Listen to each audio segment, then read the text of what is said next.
ఈసారి జగన్మోహన్ రెడ్డి గారు మళ్ళీ ఆయనకే టికెట్ ఇచ్చారు. కానీ అయ్యన్న పాత్రుడి ముందు ఆయన ఓడిపోయే అవకాశం ఉంది. తెలుగుదేశం పార్టీకే అక్కడ గెలిచే అవకాశం ఉందని చెప్తున్నారు. మరో నియోజకవర్గం వెళ్దాం. తూర్పుగోదావరి జిల్లా చాలా ఇంపార్టెంట్ ఇది. తూర్పుగోదావరి జిల్లా పవన్ కళ్యాణ్ ప్రభావం ఈస్ట్ వెస్ట్లో ఏ రకంగా ఉండబోతున్నదో చెప్పే రిజల్ట్లు ఇవి. ఇందులో సర్వే ఏం చెప్తున్నారో చూద్దాం. తుని యనమల దివ్య, యనమల రామకృష్ణ గారి కుమార్తె, ఆమె ఈసారి బరిలో ఉన్నారు. ఆమె మీద ప్రస్తుత ఎమ్మెల్యే దాడిశెట్టి రాజా అక్కడ బరిలో ఉన్నారు. అయితే వైఎస్ఆర్సీపీ ఎడ్జ్ ఉండే అవకాశం ఉంటుంది.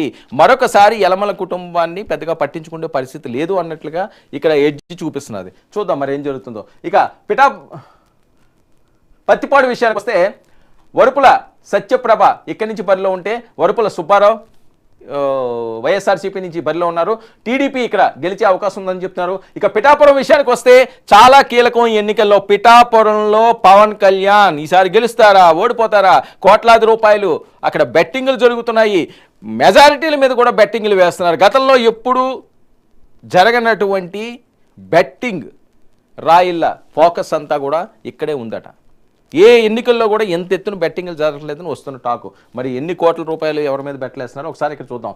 పవన్ కళ్యాణ్, కొన్నిదెల పవన్ కళ్యాణ్ ఈసారి అసెంబ్లీకి వెళ్ళడానికి ఎంచుకున్న ప్రాంతం పిఠాపురం ప్రాంతం. మరి పిఠాపురం ప్రాంతంలో ఆయన మీద పోటీ చేసే వ్యక్తి సామాన్యమైన వ్యక్తి కాదు. ఆవిడ లోక్సభ చేశారు, రాజ్యసభ చేశారు, ఎమ్మెల్యేల కింద చేశారు, జడ్పీ చైర్పర్సన్ కింద చేశారు. వంగా గీత అదే సామాజిక వర్గానికి చెందిన వ్యక్తి. గతంలో ప్రజారాజ్య పార్టీ నుంచి పిఠాపురంలో గెలిచిన వ్యక్తి. ఆమె పవన్ కళ్యాణ్ మీద పోటీకి దిగారు. మరి పవన్ కళ్యాణ్ ఈసారి గెలుస్తారా, ఓడుతారా అంటే ఈ సర్వేలో పవన్ ఇక్కడ విజయాన్ని సాధించబోతున్నారు అని స్పష్టమవుతుంది. అయితే మెజారిటీల మీదే ఈ బెట్టింగ్లు జరుగుతున్నాయి. పవన్ కళ్యాణ్ ఎట్టి పరిస్థితుల్లో ఓడిస్తామని చెప్పి ఒక పక్క ముద్రగడ పద్మనాభం గారు శబదం పూనడమే కాకుండా పేరు మార్చుకోవడమే కాకుండా రెడ్డి అని నేను పెట్టుకుంటాను కాపు తీసని చెప్పి ఆయన మాట్లాడే పరిస్థితి. అంత కాన్ఫిడెంట్గా వాళ్ళు ఉంటే మరి ఈ సర్వే పవన్ కళ్యాణ్ గారి వైపే మొగ్గు చూపిస్తున్నది. ఈసారి పవన్ కళ్యాణ్ అసెంబ్లీకి వెళతారు అని ఇక్కడ రిజల్ట్ చెప్తుంది. ఇక కాకినాడ రోడ్ల విషయానికి వస్తే పంతం వెంకటేశ్వరరావు, పంతం నానాజీ అంటారు ఈయన కూడా జనసేన అభ్యర్థి. జనసేన ఈ టికెట్ కూడా తీసుకొని తింది. ఈయనతో మంత్రి కురసాల కన్నబాబు, ఈయన సీనియర్ పొలిటీషియన్, ప్రజారాజ్యం పార్టీ నుంచి గెలిచినది, సామాజిక వర్గానికి కాపు సామాజిక వర్గానికి చెందిన వ్యక్తి. మరి ఆయన గెలిచే అవకాశం ఉందా లేదా అంటే జేఎస్పీఏ ఇక్కడి నుంచి గెలిచే అవకాశం ఉంది అని చెప్పి చెప్పడం జరుగుతుంది. ఇక పెద్దాపురం విషయానికి వస్తే చినరాజప్ప సౌమ్యుడు, మాజీ మంత్రి, సీనియర్ పొలిటీషియన్. 2019లో కూడా ఇంత వ్యతిరేకత టీడీపీ మీద ఉన్న ఆయన ఆదరించారు, గెలిపించుకున్నారు. మరి ఈసారి ఆయన గెలిచే అవకాశం ఉందా?